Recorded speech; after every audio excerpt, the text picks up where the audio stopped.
Hello दोस्तों, में आपका जग्गू फिर एक हॉरर स्टोरी ले आया हूं।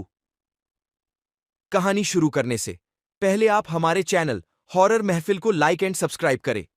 चलो कहानी शुरू करते हैं।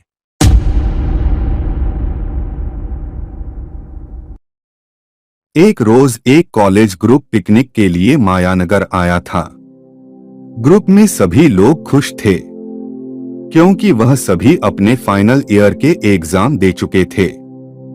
इसके बाद सभी अपने अपने करियर बनाने में बिजी हो जाएंगे, इसलिए वह लोगों ने एक यादगार पल अपने लाइफ में संजोकर रख सके, इसलिए पिकनिक का प्लान किया। ग्रुप में सभी 5 लोग अपने अपने कंट्रीब्यूशन कर एक रूम बुक किए। किसी से नाइट आउट चिल के लिए फूड्स एंड ड्रिंक्स ले आया।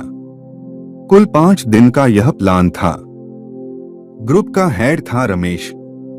बाकी लोगों के नाम रोहन, मोहन, राहुल, अमर। रिजॉर्ट से दूर एक हिल पॉइंट था। पहली रात वह सभी अपने कमरे, अपने कॉलेज के सफर की बातें एक दूसरे से शेयर कर रहे थे। रोहन, यार चलो हम सभी यहाँ के हिल जाकर एक नाइट आउट चिल करें। मोहन और रमेश, हाँ बिल्कुल। राहुल और अमर, नहीं यार दिन में ठीक है, रात में नहीं यार। सभी ने मिलकर वोटिंग से डिसाइड किया जाना है या नहीं। मेजॉरिटी वोटिंग की जाना है, इस बात को मिली। अगले दिन उन्होंने सुबह निकलने की तैयार किए। हिल पॉइंट एक नदी के किनार से होकर एक जंगल से जाता था। हम सभी ने अपने अपने बैग पैक किए और निकल पड़े। रास्ते में हम लोगों ने खूब एक दूसरे के साथ हंसी मजाक किया।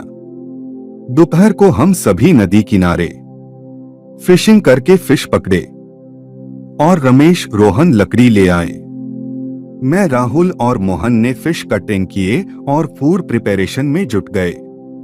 थोड़ा आराम किया, फिर निकल पड़े ऊंची हिल पॉइंट की ओर। अब रात होने को थी। हम ना ही ऊपर पहुंच पाए थे न ही नीचे थे, हम बीच में थे। रोहन और मोहन फ्रेश होने गए। मैं, राहुल और रमेश उनके इंतजार में बैठ गए। रमेश ने कहा, क्यों न हम यही आज रुक जाएं, आगे का सफर सुबह करते हैं। और हमने टेंट लगा दिया मिलजुल कर। इतने में वह दोनों भी आए। मुझे आदत नहीं थी तो मैं अपना बिस्तर लगाकर सो गया। अचानक रात में लोगों की चिल्लाने की आवाज आई। मैं उठा, मैं देखा रमेश के पाँव में किसने खंजर मारा था। वह दर्द से तड़प रहा था। मैंने पूछा, यह सब कैसे हुआ? मोहन बोला, मैं और रमेश शौच के लिए गए थे, तभी अचानक से किसी ने यह खंजर रमेश को मार दिया। मैंने खूब ढूंढा परंतु कोई न मिला और मैं रमेश को लेकर आया तुरंत। राहुल, रोहन, मोहन और मैं रमेश की फर्स्ट एड किए, लेकिन रमेश की बॉडी का रंग नीला पड़ता जा रहा था। मोहन बोला, लगता इसमें जहर है। फिर एक आवाज आई, एक बुजुर्ग की। उसने बोला, यह जहर है, तुम्हें अभी इस हालत में तुम्हारे दोस्त को मारना होगा, नहीं तो वह तुम सबको मौत के घाट उतार देगा। मैं बोला, ओ हेलो, आप पागल हो, मेरा दोस्त तड़प रहा है दर्द से और आप इसे बेहूदी बात कह रहे हो। मान या ना मान, फिर पछताओगे तुम लोग। और वह चला गया। मैं और सभी लोग हैरान थे कि कौन था वह। देखते देखते रमेश की हालात में और गिरावट आई। मोहन कहता है, भाई वह कितना सह पाएगा, चलो हम उसे इस दर्द से आजादी देते हैं। सभी ने पूछा, कैसे? अचानक से एक खंजर उड़ आता है। अब वह मोहन के पाँव में जा लगता है। मैं, रोहन, राहुल जोर से चिल्लाए, कौन हो? क्या दुश्मनी है जो कोई भी हो सामने आओ। लेकिन कोई आवाज नहीं आती है। अब दोनों दोस्त की एक जैसी हालत देख हम सभी सदमे में आ गए। वह बुजुर्ग फिर से आता है। मैं बोला था तुम लोग मेरी सुने नहीं। अब कोई नहीं बचेगा। मेरी सुनो, दोनों को मार दो। हम तीनों तनाव में आ गए। मैं बोला बाबा आप जो कोई भी हो हमारी मदद कर दो।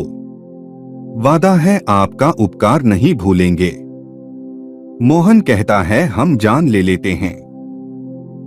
रमेश की। हम सब भड़क गए। चुपचाप हो जाओ। और मैंने चीरा मारा रमेश के पैर पर ताकि जहर का असर कम हो। बाबा कहता है यह सब कर्णजीत की आत्मा कर रही है। कर्णजीत एक आप जैसा युवा था। वह एक अच्छा खिलाड़ी था। एक रात उसे उसके दोस्तों ने यहां लाकर उसे खंजर से गला रेत कर तड़पा तड़पा कर मार दिया था ताकि वह डिस्ट्रिक्ट लेवल खेल में भाग ना ले सके, और उन्होंने उसे मौत के घाट उतार दिया। राहुल और रोहन ने पूछा आपको कैसे पता? वह बुजुर्ग ने कहा मेरे सामने यह सब दर्दनाक हादसा हुआ। मैं बोला आप कौन हो? वह बुजुर्ग बोला मैं उस हिल पॉइंट के गेट का चौकीदार था जो कुछ नहीं कर पाया। मैं जैसा रोकने गया उसमें से एक ने मेरे पेट में चाकू मारकर मुझे भी हिल पॉइंट से ढकल दिया। कर्णजीत हर ग्रुप में आए लोगों से अपनी मौत का बदला लेता है, और हमने पाया रमेश और मोहन मर गए। वह बुजुर्ग कहता है देखो तुम लोग इनकी लाश यही रहने दो, लेकिन इन दोनों का खून अपने बदन में लगा लो ताकि तुम कर्णजीत के इंतकाम से बच सको। हमने बाबा से शुक्रिया बोलकर अपनी जान बचा के निकल पड़े, और अगले दिन के न्यूज़पेपर में हमारे दोनों दोस्त के मौत का आर्टिकल छापा था। हम तीनों ने एक दूसरे कॉल पर बात की।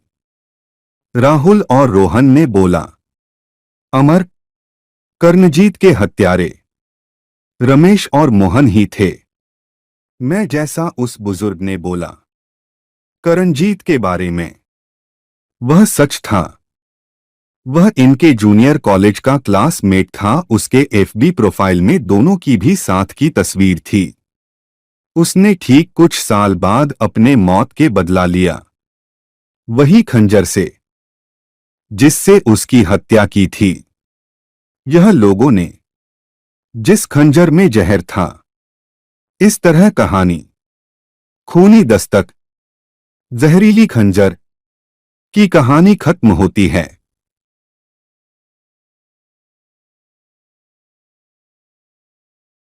चलो दोस्तों, फिर मिलते अगली कहानी में। मैं आपका दोस्त जग्गू।